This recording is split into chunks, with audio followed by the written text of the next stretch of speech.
Franklin County Commissioners meeting, August 6, 2019.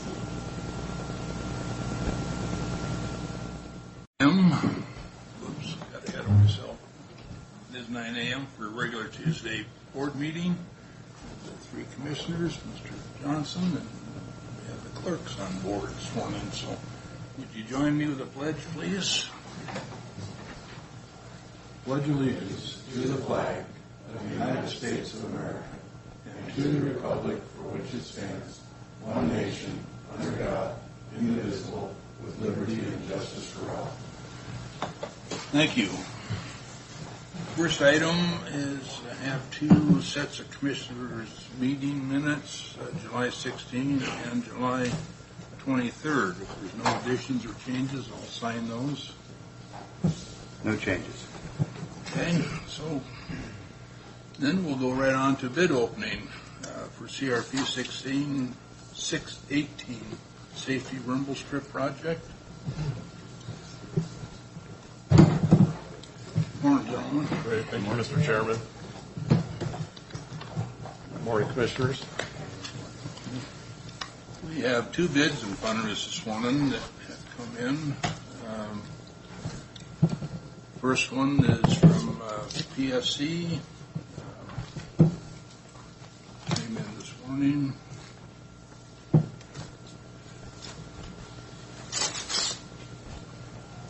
Get that down to them.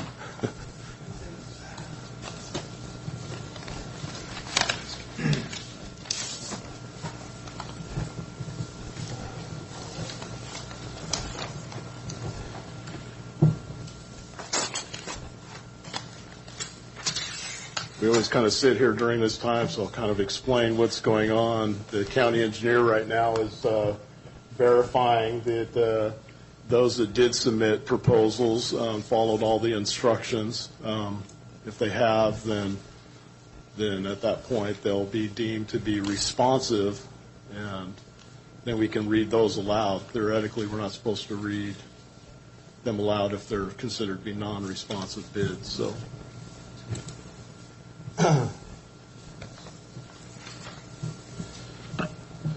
the first bid that we received from PSC, which I believe is Pavement Surface Control, is the total bid price is $55,440.00. So that's 55440.00. Second and final is from North Star Enterprises out of Liberty Lake.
All right, and the second final bid received by North Star Enterprises out of Liberty Lake is for $74,925.00. That's 74925.00. And you'll check those out this week and come back with a recommendation next board meeting?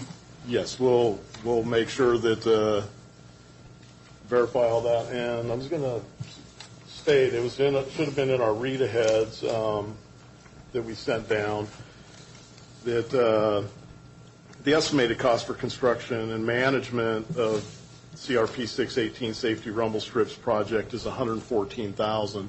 So that for us, and that engineer's estimate includes the cost of the work plus our administration of the project as it's going on. So Our construction estimate was 83,796. Is what? 83,796. Okay. That's correct. I know we haven't had any problem recently, but I'm just always so concerned about having these bids in by, 15 minutes before the board meeting. A number of years ago, we had a problem with it didn't get delivered to the commissioner's office, got delivered to another office in the courthouse, and consequently, it didn't get to this office in time for the bid opening.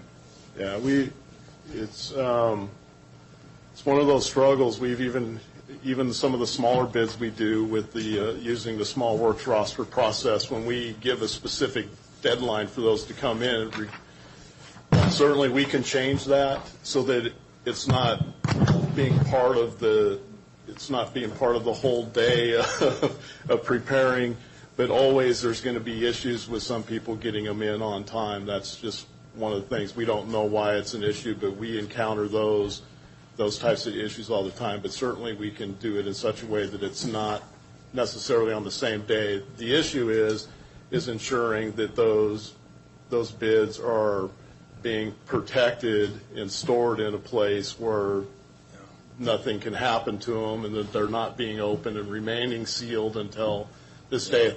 That's pretty much the reason why we try to do it right Matt, before. it seems to me that if you set it 24 hours in advance, you still have exactly the same problem. Exactly. You haven't fixed anything. Yes. Well, the only offside of that is it's not necessarily the bidders.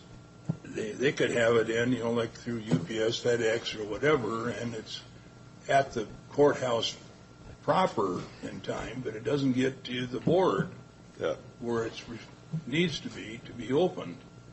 So it's not necessarily the bidder's fault. Well, I think the question, I think the question would be, let's say you schedule it for 2 or 3 days in advance of the commissioners' meeting, and then you had that deadline, but whether it's through their own fault or the delivery service or whomever, the bid comes in after that deadline. Technically, that's not a responsive bid. Right. No, Or turned into the wrong spot at them too. I mean, if it's turned into the wrong office right Yeah. before the deadline, you're going to miss out. So changing the date of the deadline doesn't fix anything. makes it much more likely that we would have it in this room available for the commissioners' meeting, but it Close doesn't of- change whether they've met their. close of business the day before, for instance. Well, I got a question for Matt on this rumble strips. This coming in this morning, we're 1 mile from self-landing till the 45-mile-an-hour zone. Okay. When do you anticipate the turn lanes and the lanes for acceleration be put in on self-landing there to make that more like what's down at Lamb Weston? Well, we just, talking with Craig through the Ben Franklin Council of Governments, through the MPO and the RTPO, there's going to be a call for projects In November. and certainly that's a project we're going to be submitting. I believe that's still in what is considered to be the federal urban area, so we will have a couple different pots of money that we can go after, both the urban and the rural. And so if that happens, then that would be for the following fiscal, that would be for 2020. And then we would get moving on that, and you could probably see like a 2021 construction time, but that's best case scenario. Will that be matching funds? Yes. We'll have to match the funds. Those specific funds do require a match. Okay, so let me ask you this. Simple math, we're $12,430 a mile for these rumble strips. That mile will have to be paved right back over if we do those acceleration lanes and turn lanes. Why are we spending the taxpayers' money to put rumble strips in when we could be? Well, like I said, that's best case scenario, and we don't know. What we do know is, Craig, the county engineer, put together a report based on the target zero, which is what the state is hoping to have is zero fatality or serious accidents by, I believe it's 2030, the year 2030. And the safety money that we're seeing here is specifically for that. So in his report, which, I am proud to say was very well received by the state. Matter of fact, they used his report as well as a few other agencies as an example of how to put together this type of engineering report. So it served as an example for other agencies in the state as well as some of the surrounding states. And one of the things he identified on these areas specifically is just the runoff road accidents, where people, for some reason, they're single-car accidents and they're leaving the road.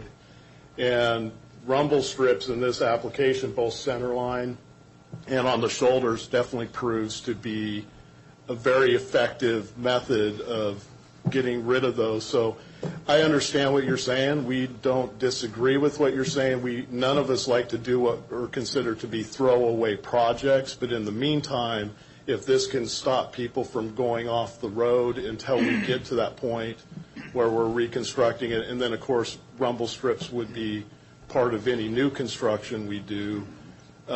Certainly, I think it is money well spent. So in short, if we save one life, it's worth $12,000. I do believe that. I really do. I do too, Yes. but I'm just saying, if we're going to do the turn lanes and the acceleration Correct. lanes, we're down to 45 mile an hour now, and if they're following the speed limit, it's almost down to city driving. So Yeah. No, believe me, me and Craig have sat in plenty of meetings where we've seen other agencies around us getting money and considering it to be throwaway, and so we totally disagree with that type of philosophy, and certainly when we get money and we see what we try to look down the road from a planning standpoint, but this is one of those areas that there has been enough of these types of accidents in both of these areas that I truly believe that if we can get them in, even if it's for a year or 2 years, and we can stop people from leaving the road, even in that period of time, it's money well spent by the county. That's just my opinion. So I could add too that part of that is that these two different projects were scoped at different times.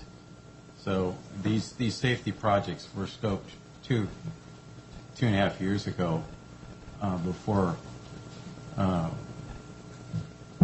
we had any thought of adding those deceleration lights. So sometimes it's a matter of timing when issues come up. But I still think they're worth the endeavor. yeah, you brought this up, and it certainly made us think about it on whether or not we wanted to really change the scope of this project on Glade North specifically.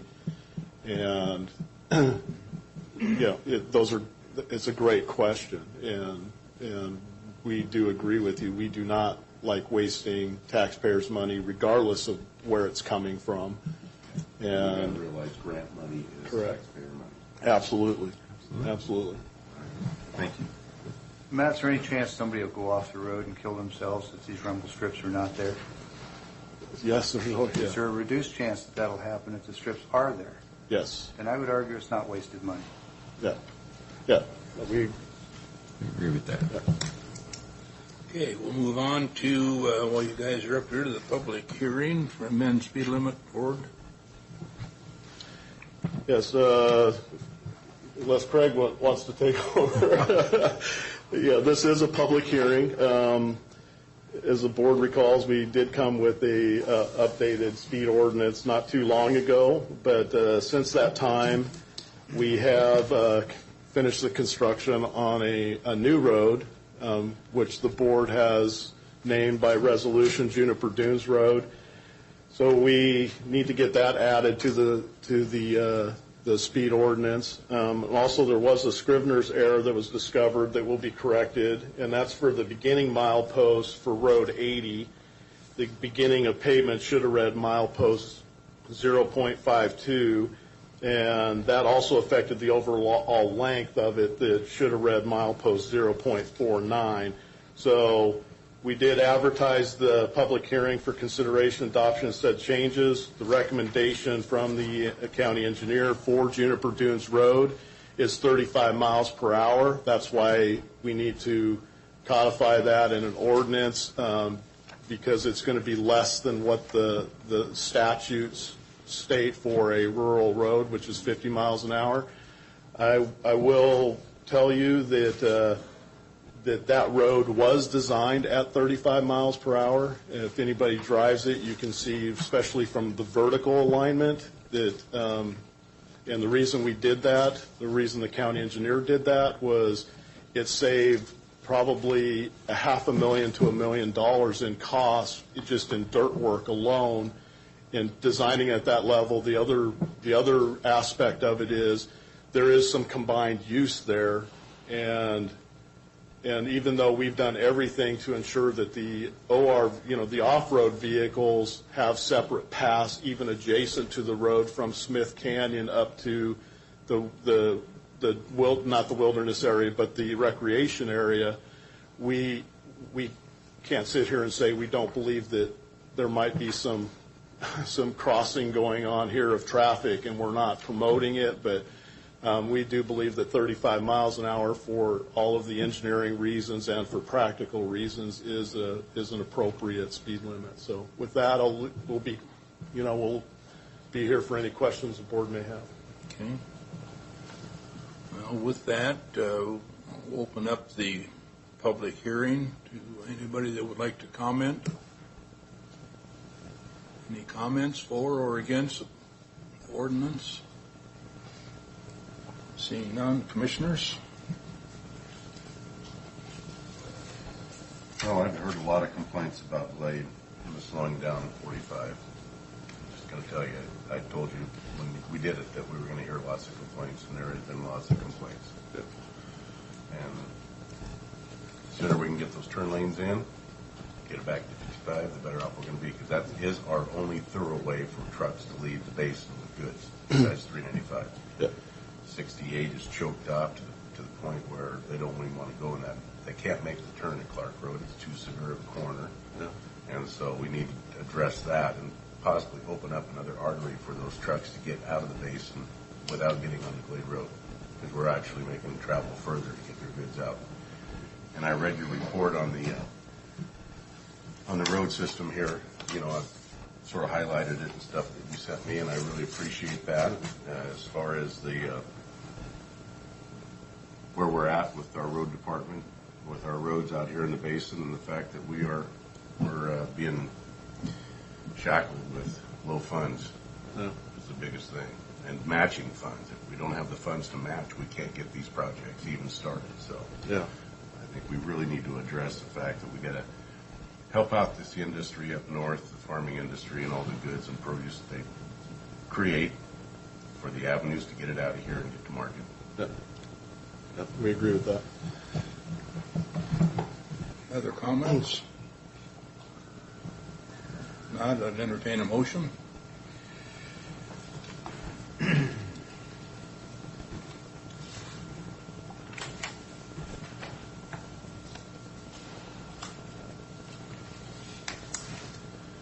Okay, Mr. Chairman, move for approval of ordinance number 04-2019 as presented. I'll second. All in favor? Aye. Aye. Thanks, gentlemen. Great. Thank you.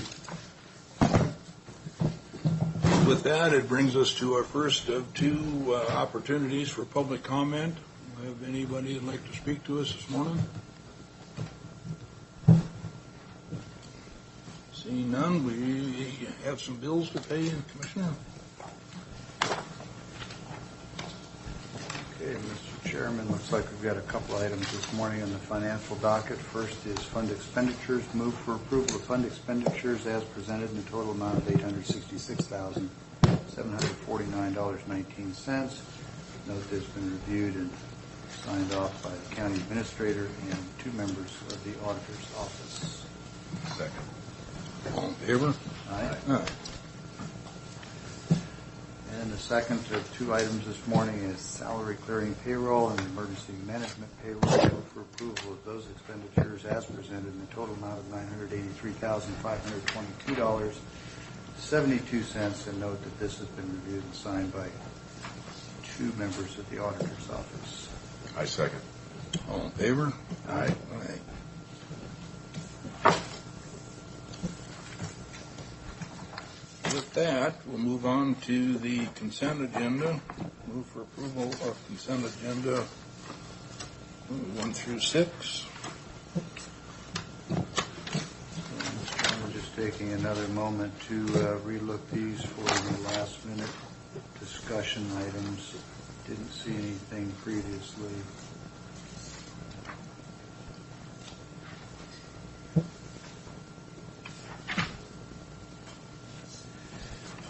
Mr. Chairman, move for approval of consent agenda as presented, items 1 through 6. I'd like to have some discussion on item 6. I second. All right, discussion? Just on the ASO interlocal, as I was reading that, we went from a BHO, which had statutory obligations for how we manage the funds and who manages them, to an ASO, and it, from my reading, it didn't look like the statute that previously applied no longer applied. The standard that we're using is essentially the same. And so I just wanted to confirm with the rest of the board that what we're really doing here is some administrative titling and paperwork and naming changes. It really has no apparent effect on who's going to handle the funds, be responsible for the accounting. Are we all of the same understanding there? Yeah, maybe Kyle can help me a little bit on this, but basically what it amounts to is Benton County has been the treasurer, handles the money, and the ASO. And that's not going to change? Yeah, it will. Okay. So, Kyle, if you would. So under the BHO, there was a statute that required that one of the counties involved in the BHO have those funds controlled from a controller within those counties. Correct. And under the ASO, at least from my reading of it, sounded like we're going to be doing the same thing. So, Well, that's highlight for me what's different. yeah, and according to Jim Bell, and this is what he's been working Sure. at length on, Right. is that the intent with the LLC and the way that the state has gone was to remove the counties. To a degree, remove the county's responsibilities, and they'll still be and Well, I'm glad you went there. Let me just point out that when it changed, it converted the BHO initially to an LLC yes, to give it some independence. Right. And we found out that wasn't perfect, but it works. And then it also had the effect when the statute changed of no longer requiring things of a BHO actually didn't apply to us anymore because we're no longer a BHO.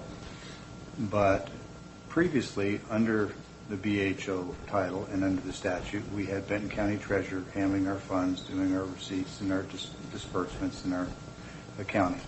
Going forward, is the ASO going to do that in-house? Is Yes. that the intent? Okay. Somehow I misread that then. Looking at it again last night, it looked for some reason like it's going to be Benton County because there's indemnification language in there for the county. And was I reading the old section when I read that indemnification? It said that Greater Columbia was going to indemnify the Treasurer's Office in Benton County. yeah, and I think that was to get to this point. I think there, and again, according to Jim, So they had made changes. The state had made changes with requirements to how the BHOs. They'll cease to exist at the end of this year I already entirely. spoke to that. The statute changed. Yes. We're no longer a BHO, so regardless of what they do, the statute is irrelevant. It doesn't matter because we're no longer a BHO. But the accounting is going to, and the financial work is going to be done in-house. In-house. In ASO. Yes. Okay, so appreciate that clarification. Mm-hmm.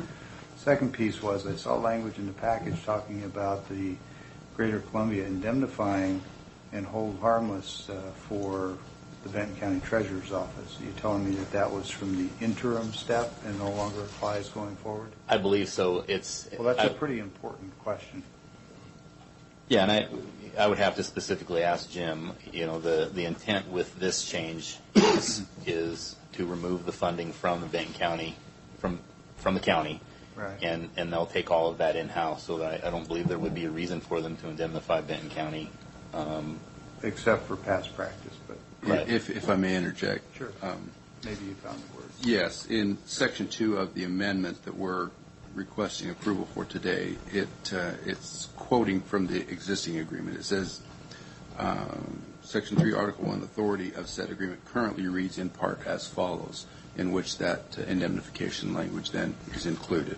And the trigger piece that I missed was some indication that that was going to change, and I presume that's what you're going to read next. Yeah. Okay. That's where it currently reads, and then the proposal is that it will amend it and replace to read as follows, and that does not include that. Okay, all right. So it really was an interim step between the old BHO model and what we're going to. Yes. Great. Correct. Thanks. Appreciate the clarification. Unfortunately, this is a short-term change.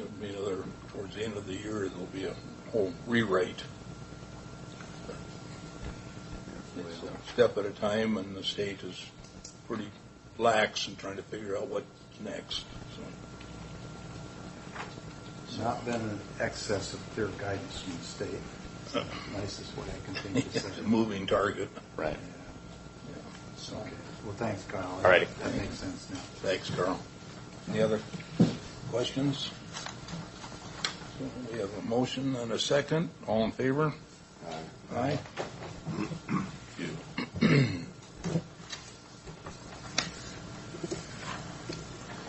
And, Mr. Chairman, it occurs to me we didn't have any other topics for discussion, but I didn't ask if there was anybody else wanted to discuss anything. I was going to assume no. I did. Okay. All right. Thanks. With that, Keith, please. Yes, thank you. We have for your consideration today the final agreement with the Amateur Hockey Association, referred to as TACAHA. We believe we have worked out the details that the board had requested with respect to replacement of glass around the rink being the responsibility of that organization. The county would not take any responsibility for that.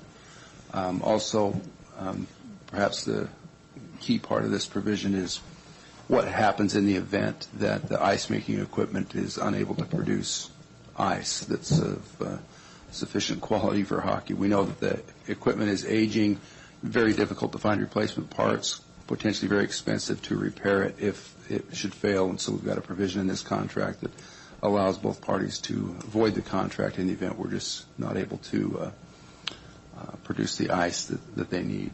They're going to purchase and operate a Zamboni, so that will take that expense and responsibility off of the county. We will work with them to provide the correct thickness of ice, but they will be responsible for managing the Zamboni machine. So I think we have addressed the major questions you've had last time. Certainly glad to discuss it, but I think we're at a point now where we can move forward on this. Keith, would you just, for the sake of ensuring we're all on the same page, go back through, I think it's paragraph 12 or 15 that talks about the catastrophic failure. It's 12. Yes, okay. certainly. If you would just scenario-wise walk through that, because as you know, I had some concerns early on about the language of it. It's much, much better now. Just want to make sure we all have the same understanding, because there was some doubt in my mind as to whether or not it made sense to put a monetary threshold. There's either it fails and it won't make ice, and we decide who's going to pay for it, and if we don't want to and they don't want to, then we're done. So we put a threshold number in there. If you could just maybe give us a couple of scenarios. The system fails and it costs less than $30,000. Vice, it fails and it costs more than $30,000. Yeah. It is probably not the the tightest piece of the contract because of that dollar threshold. But that's something that we agreed to with the CAHA, was to put that in there. Let's say that the ice plant fails and we can't get ice, and it's going to cost us $25,000 to fix it. We will have the option of whether we want to fix that or not. Whether we come back before the board, do you want to spend $25,000 to fix this? We will offer CAHA an opportunity to pay for that if they so choose. But the important piece of that paragraph allows the county to make the decision whether we want to move forward with the repair or replacement. The $30,000 threshold was simply so that we could establish a dollar value that allowed us to kind of begin that decision from. Yeah, maybe we can use the exact same scenario, but the cost of repair is $35,000. Then what? I still think the county has the option of making a decision. Yeah, we want to spend the money or we don't. If it's $25,000, more than likely CAHA will be willing to pay for that. They've got a hockey season and a need to have a place for, but they wanted the option to be offered that in the event that it's going to cost money to repair the ice equipment. Well, that sounds like the same if it's under 30. I'm trying to learn what the distinction is there, and my understanding was that if it was under 30, that they would have the option. If it was over 30, the contract was voided. And the reason I bring that up is because,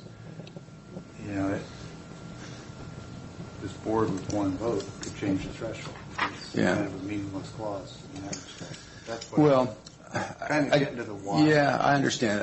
And I hear what you're saying, and you're probably accurate in a technical sense. If it's under $30,000, we're going to have a discussion of how much they want to pay to repair or replace it, and how much the county wants to. If it's over 30, both parties can walk away without obligation. That's probably the better way to look at that threshold. And if it's under 30, they can't walk away. Yeah. Well, you see. Yeah, I do. You see that?